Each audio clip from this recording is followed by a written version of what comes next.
Hello, अस्सलाम वालेकुम everyone. Welcome to AR law. तो गाइस, आज हम पढ़ेंगे टॉट के कुछ एलिमेंट्स, मैक्सिम्स जो कि उसके एलिमेंट्स के अंदर ही कवर होते हैं, और कुछ लैंडमार्क केसेस जिनमें से एक केस जो है अभी रिसेंटली 2022 के एग्जामिनेशन पेपर में भी आ चुका है। ठीक है, स्टार्ट करते हैं टॉट से। भाई, टॉट है क्या? टॉट खुद से एक फ्रेंच वर्ड है जिसका मतलब है रॉन्ग, कोई भी रॉन्गफुल एक्ट जिसकी कोई लॉफुल जस्टिफिकेशन ना हो। ठीक है, कोई भी आप ऐसा एक्ट करो जिससे दूसरे बंदे के लीगल राइट्स वायोलेट हो, तो वो आपके ऊपर टॉर्ट की लाइबिलिटीज इम्पोज करवा सकता है। ठीक है, ये खुद से एक लैटिन वर्ड टॉटम में से आया है जिसका मतलब है ट्विस्टेड एक्ट। ये यूनाइटेड किंगडम ने इसको डेवलप किया। ये खुद से एक मॉडिफाइड और unique version of common law of England है। ठीक है, ये एक सिविल रॉन्ग है जो कि एक पार्टी दूसरी पार्टी के अगेंस्ट करती है। ठीक है, सेलमन ने बोला है tort is a civil wrong for which remedy is an action for unliquidated damages. Unliquidated damages क्या होते हैं? वो डैमेजेस जो कि प्री डिसाइडेड नहीं होते। जैसे हम कॉन्ट्रैक्ट एक्ट में ये पढ़ते हैं ना कि जब दो पार्टीज कॉन्ट्रैक्ट करती हैं तो उसमें वो कंडीशंस रखती हैं कि अगर किसी पार्टी ने कॉन्ट्रैक्ट ब्रीच किया तो उसके ऊपर ये जो है प्री डिसाइडेड कंपनसेशन या डैमेजेस इम्पोज कर दिए जाते हैं कि भाई अगर आपने कॉन्ट्रैक्ट ब्रीच किया तो आपको ये कंपनसेट करना पड़ेगा, इतना इतना आपको लॉस भरना पड़ेगा। सही। लेकिन हमारे पास लॉ ऑफ टॉर्ट में अनलिक्विडेटेड डैमेजेस होते हैं कि मतलब टॉर्ट होने के बाद या तो जुडिशियल रेमेडीज से आपको जो है उसकी कंपनसेशन मिलती है, या तो एक्स्ट्रा जुडिशियल रेमेडीज के थ्रू आपको उसकी कंपनसेशन मिलती है। अब हमारे पास टॉर्ट के तीन एलिमेंट्स हैं। पहला है रॉन्गफुल एक्ट, सही है। दूसरा है लीगल डैमेजेस जिसके अंदर हमारे दो मैक्सिम्स कवर होते हैं, इंजूरिया साइन डैमनम और डैमनम साइन इंजूरिया। और थर्ड एलिमेंट है लीगल रेमेडी जिसके अंदर हमारा ऊपी जस इबी रेमेडियम का मैक्सिम कवर होगा। स्टार्ट करते हैं रॉन्गफुल एक्ट से जो कि हमारा पहला एलिमेंट ऑफ टॉर्ट है। भाई, रॉन्गफुल एक्ट क्या है? आप कोई भी ऐसा काम करो जिसकी कोई लॉफुल जस्टिफिकेशंस ना हो। फॉर एग्जाम्पल, अगर एक पुलिस ऑफिसर एक बंदे को अरेस्ट करता है, ठीक है, और वो बंदा रॉबरी कमिट कर रहा हो, अगर पुलिस ऑफिसर उसको अरेस्ट करता है तो अब इसके पीछे एक लॉफुल जस्टिफिकेशन है कि भाई वो बंदा रॉबरी कमिट कर रहा था तब उस पुलिस ऑफिसर ने उसको अरेस्ट किया, तो ये टॉर्ट के अंदर कमिटेड नहीं होगा। सही। अब अगर फॉर एग्जाम्पल एक बंदा दूसरे बंदे को शूट कर देता है विदाउट एनी लॉफुल जस्टिफिकेशन, वो इंटेंशनली उस बंदे को शूट करता है, तो यहाँ पे वो टॉर्ट के लिए लायबल हो सकता है। ठीक है। अच्छा, टॉर्ट के लिए किसी भी बंदे को लायबल करवाने के लिए ज़रूरी होता है कि आप दूसरे बंदे का लीगल राइट वायोलेट करो। सही है। अब जैसे अभी एक एग्जांपल थी कि वो दूसरे बंदे को शूट कर देता है, तो ज़ाहिर बात है उसका राइट टू लाइफ यहाँ से वायोलेट होता है। तो जब भी किसी दूसरे बंदे का कोई भी लीगल राइट वायोलेट होगा तो वहाँ पे आप उस बंदे को जो है टॉर्ट के लिए लायबल करवा सकते हो। हमारे पास दो टाइप ऑफ राइट्स होते हैं, प्राइवेट राइट और पब्लिक राइट। प्राइवेट राइट तो यही राइट टू फ्रीडम हो गया, हमारे पास राइट टू लाइफ हो गया, ये सारे हमारे जो भी हमारे पास प्राइवेट राइट्स होते हैं। अब पब्लिक राइट में आप कभी किसी को कैसे लायबल करवा सकते हो?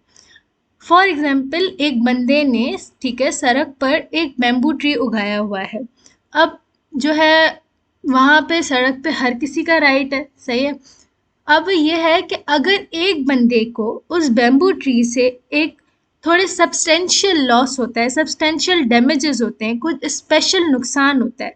फॉर एग्जाम्पल, उसी दरख्त के आसपास जो है गाड़ियाँ जा रही हैं वगैरह सब कुछ हो रहा है पर किसी को कोई नुकसान नहीं हो रहा, ठीक।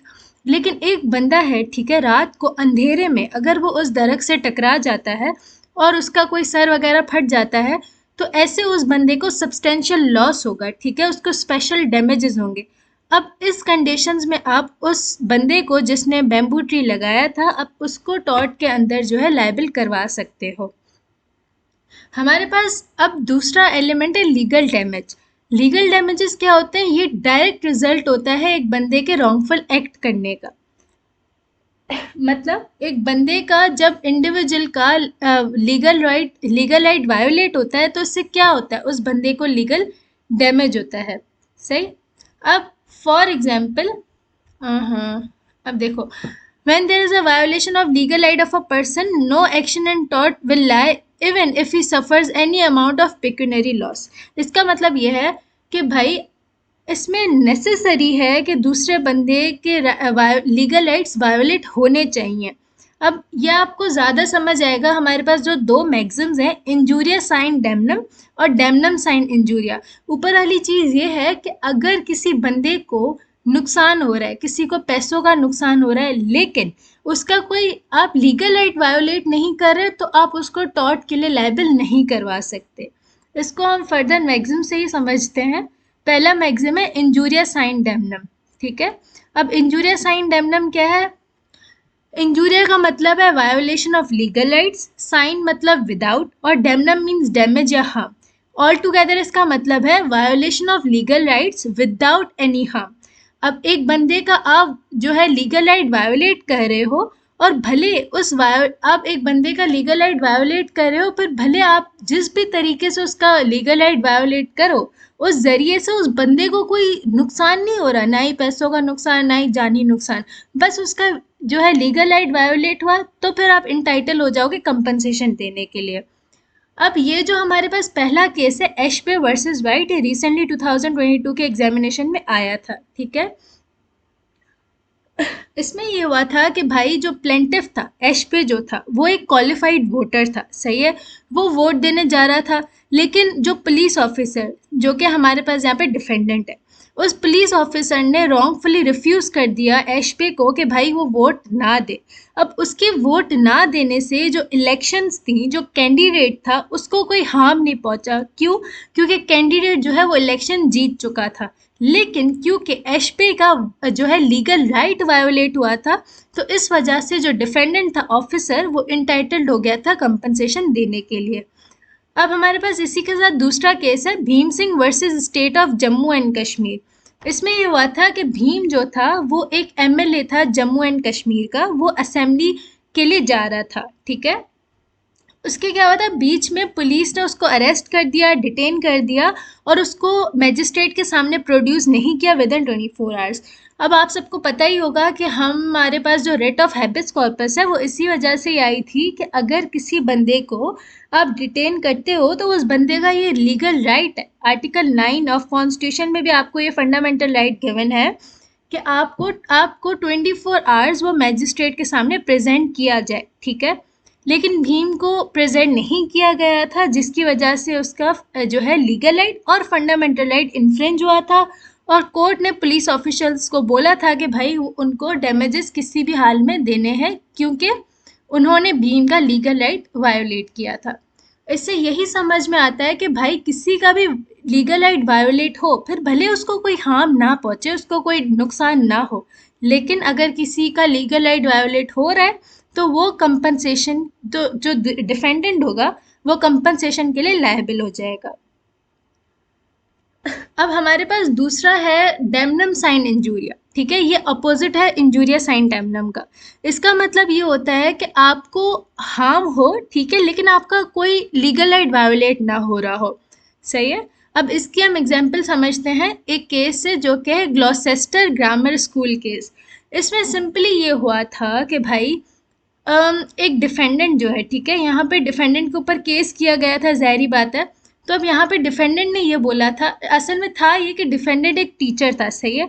उसने प्लेंटिफ के स्कूल के साइड में, उसी लोकेलिटी में एक दूसरा स्कूल खोल दिया और फीसिस वगैरह लो रख दी। तो जो भी स्टूडेंट्स वगैरह थे, उन्होंने प्लेंटिफ का स्कूल छोड़ के वो डिफेंडेंट के स्कूल में जाने लग गए, ठीक है। तो उसमें क्या हुआ कि प्लेंटिव ने जाके कोर्ट में क्लेम कर दिया कि भाई डिफेंडेंट ने जानबूझकर उसको लॉस दिया है, ठीक है, रॉन्गफुल लॉस उसको दिया। क्यों? क्योंकि उसके जब बच्चे उसका स्कूल छोड़ते चले गए, तो उसको लॉस हुआ, ठीक है, पिक्यूनरी लॉस हुआ। तो उसमें ये हुआ कि भाई कोर्ट ने ये हेल्ड किया कि आपको डैमेजेस नहीं मिलेंगे। क्यों? क्योंकि आपका कोई लीगल राइट वायोलेट नहीं हुआ, और जो उस डिफेंडेंट ने आपकी लोकेलिटी में स्कूल खोला है, वो उस डिफेंडेंट का भी लीगल राइट है, वो वहाँ पे स्कूल खोल सकता है।